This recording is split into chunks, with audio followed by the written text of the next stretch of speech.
నరేంద్ర మోడీ గారు ప్రధానమంత్రి అయ్యేంత వరకు 65 సంవత్సరాలు ఎంత మేరకు జాతీయ రహదారులు వేశారో అంతకంటే ఎక్కువ ఈ 9.5 సంవత్సరాల్లో 65 సంవత్సరాల రోడ్లు వేశారు.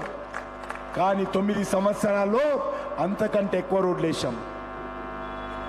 నరేంద్ర మోడీ గారు వచ్చిన తర్వాత ఎయిర్పోర్ట్లు కావచ్చు, మెడికల్ కాలేజీలు కావచ్చు, యూనివర్సిటీలు కావచ్చు, డిగ్రీ కాలేజీలు కావచ్చు, అద్భుతంగా ఈ 9.5 సంవత్సరాలలో దేశంలో అనేక రకాలుగా 65 సంవత్సరాలు ఎంత ఉండిందో అంతకంటే ఎక్కువగా మెడికల్ కాలేజీలు వచ్చాయి, అంతకంటే ఎక్కువగా ఐఐటీలు వచ్చాయి, అంతకంటే ఎక్కువగా ఈరోజు ఈ రాష్ట్ర దేశంలో డిగ్రీ కాలేజీలు వచ్చాయి, యూనివర్సిటీలు వచ్చాయి. ఎయిమ్స్ హాస్పిటల్ నరేంద్ర మోడీ గారి నేతృత్వంలో దేశంలో అనేక ప్రాంతాలు ఏర్పాటు చేశాం. మన హైదరాబాద్లో బీబీ నగర్లో కూడా ఎయిమ్స్ హాస్పిటల్ ఏర్పాటు చేయడం జరిగింది. సనత్ నగర్లో ఈఎస్ఐ హాస్పిటల్ ఏర్పాటు చేయడం జరిగింది. సనత్ నగర్లో ఈఎస్ఐ మెడికల్ కాలేజ్ ఏర్పాటు చేయడం జరిగింది. బీబీ నగర్లో ఎయిమ్స్ మెడికల్ కాలేజ్ ఏర్పాటు చేయడం జరిగింది.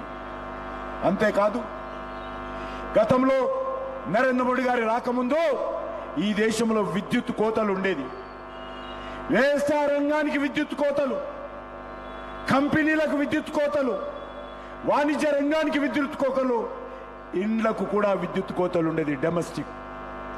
ఈరోజు దేశంలో నరేంద్ర మోడీ గారు ప్రధానమంత్రి అయిన తర్వాత విద్యుత్ కోతలు లేనటువంటి దేశ నిర్మాణం జరిగింది. ఎక్కడ కూడా ఎంత అవసరం అనుకుంటే అంత విద్యుత్ ఇస్తా ఉన్నాము. నరేంద్ర మోడీ గారు ప్రధానమంత్రి కాకముందు వ్యవసాయ రంగానికి ఎరువుల కొరత ఉండేది. కాంగ్రెస్ హయాంలో ఎరువులు బ్లాక్ మార్కెటింగ్ జరిగేది. రైతులకు వెళ్లాల్సినటువంటి ఎరువులు దారి మళ్లించేవాళ్ళు. కానీ ఈరోజు యూరియాను వేప పూత పూసినటువంటి నీమ్ కోటెడ్ యూరియా ద్వారా దేశంలో యూరియా బ్లాక్ మార్కెట్ ఆపడం జరిగింది. దేశంలో ఈరోజు రైతులకు ఎప్పుడు కావాలన్నా, ఎంత కావాలన్నా, ఎక్కడ కావాలన్నా, ఎవరికి కావాలన్నా ఈరోజు యూరియా అందుబాటులో ఉంది.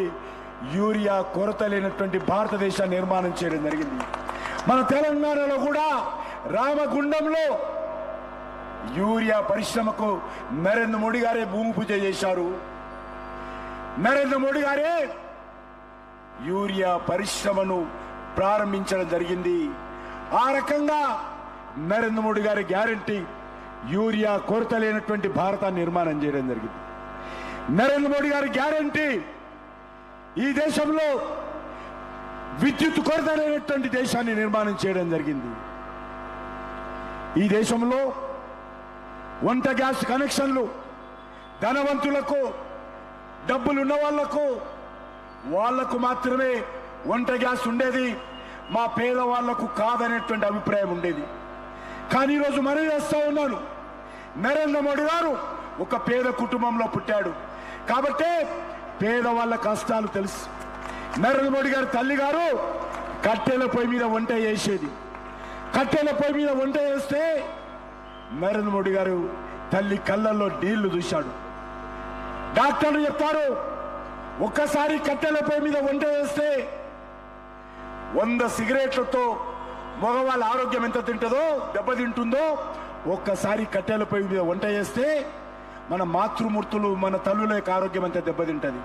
అందుకే నరేంద్ర మోడీ గారు ఒక పట్టుదలతో ఏ ఒక్క ఇల్లు కూడా వంట గ్యాస్ లేకుండా, ఎల్పిజి సిలిండర్ లేకుండా ఉండొద్దని చెప్పి దేశంలో ప్రతి ఇంటికి, అది గుడిసె కానీ, దళితుడు కానీ, పేదవాడు కానీ, ఎవరికైనా కానీ సిలిండర్ లేనటువంటి ఇల్లు ఉండొద్దని చెప్పి దేశంలో ప్రతి ఒక్కరికి కూడా వంట గ్యాస్ సిలిండర్ ఇచ్చినటువంటి గొప్ప నాయకుడు నరేంద్ర మోడీ గారు.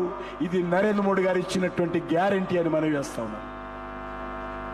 అంతేకాదు, ఈ దేశంలో పేదవాళ్ళు అనారోగ్యానికి గురైతే ప్రైవేట్ హాస్పిటళ్లలో ఆస్తులు అమ్మి, బంగారం అమ్మి ఈరోజు హాస్పిటళ్లకు